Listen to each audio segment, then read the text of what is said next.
тапсырма 18 мәтін, яғни 18 жаттығуды орындайтын болсақ, мәтінді тыңда. Ақиқатқа айналған арман. Біздің бала кезімізде екінің бірі ғарышкер болуды армандайтын. Жұлдыздарды жақыннан көріп, сол кезде беймәлім көрінген әлемге сапар шегу көпшіліктің тілегі еді. Олардың арасында мен де бармын. Бірде әке маған аспан әлемінің құпияға толы сырлары туралы жан-жақты әңгімелеп, артынша ай, түрлі жұлдыздар, жалпы ғаламшардың суреттерін көрсетті.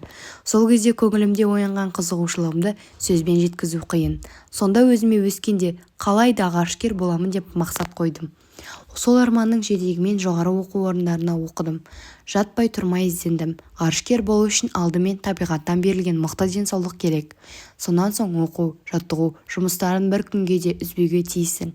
Таңғы сағат 9-дан кешкі сағат 6-ға дейінгі әр минут жоспарланған жаттығулар.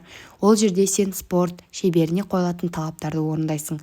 Талап күшті. Жоғарыда аталған екі нәрсе менде де болғандықтан шығар. 6 жылға қызу дайындықтан кейін ақыры ғарышқа ұштым. Халықаралық экипаждың құрамында болдым.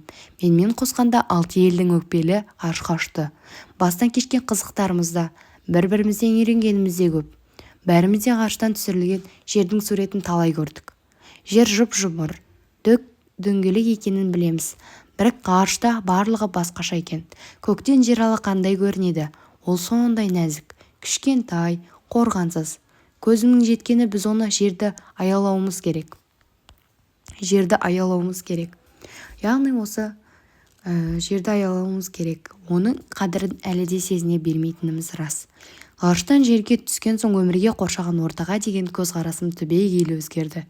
Өзіміз мекендейтін ғаламшарды сақтай білуіміз керектігін жетік түсінгендей болдым.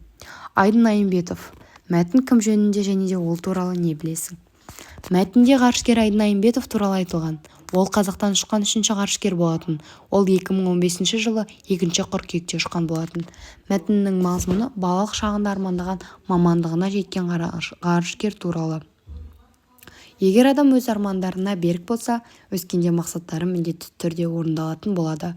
Ғарышта жүрген ғарышкерге жер үлкен болғанмен біздің планетамыз кіп-кішкентай болып көрінеді. Біз үшін қамқор болу керек, оған қамқор болуымыз